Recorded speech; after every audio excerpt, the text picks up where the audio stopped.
qaybaha kala duwan ee dadweynaha ku dhaqan magaalada Kalabaydh ayaa soo dhaweeyay isbitaalka magaalada Kalabaydh oo ay maalgelisay Marwada Jabuuti Khadre Maxamuud Xayd kaasi oo dhismihiisa hadda la dhammaystiray waxayna sheegeen inay ka raysan doonaan baahida caafimaad ee taallay magaaladaasi maadaama aanay hore u lahayn dhakhtar dabooli kara adeegyada caafimaad ee dadkaasi u baahan yihiin waxayna mahadnaq u soo jeediyeen Marwada Madaxweynaha Jabuuti Marwada Madaxweynaha Somaliland iyo telefishanka caalamiga Home Cable TV oo baahiyay dhakhtar la'aanta ka jirtay magaaladani الرحمن الرحيم halkan joognaa waa dhakhtarkii Kalabaydhka Ilaahay baa horta mahad leh alxamdulillaah rabbil caalamiin marka koobaad Ilaahay baa mahad leh marka labaad Marwada Madaxweynaha Jabuuti Khadre Maxamuud Xayd oo dhakhtarkan iyadu xilka ugu weyn iska saartay oo noo dhistay ayaan u mahadnaqaynaa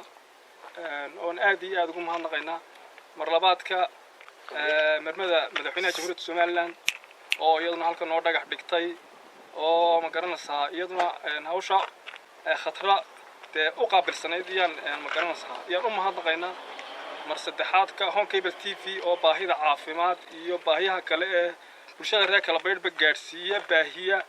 oo iyo bulshada kale reer Somaliland ba baahiyahooda baahiya oo aad iyo aad u mahad celinayna mar saddexaadka afraadka Umar Madar Amare isaguna odayo reer Gabiley oo isaguna dhakhtarkan si degdeg ugu hawlgeli lahaa hadiya jeer u tafaxiidanaya isagana mahad gaar u jeedinayna intaasaan horta mahad u jeedinayna Ilaahay baa mahad leh dhakhtarkii waa ka maantaan hor joogno oo dhameystiran yahay imiga muddo bilaba waa kaamil wixii uu sugaa waxa weeyaan in la furo qalabkii la keeno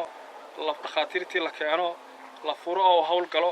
baahi badanna waan u qabnaa anigu waaban hooyaya waxaan hooyaya intaas noo qabatay rag ka badan inagu dhulka wuu joogay nama xasuusanba tiina xasuusatay ilaahayna ha xasuusto kaasoo ducadiya abaar baa dhacday waad ogtahay hawlina kuguma marxin wixii dabayaqanoo ana waad noo keeni doontaa haddii alla yidhaah ilaahay ka barna inta Khadra iyo adeegaba ilaahay jiidinta fardowsa dadka wax taray dadka caawiya ilaahay jeedta fardowsa geeyo maadaama hooyinkan oo dhibaato dhig bax badan hooyinkan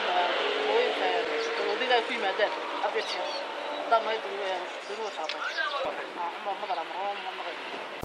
Mukhtaar Nuux Ibraahim Home Cable TV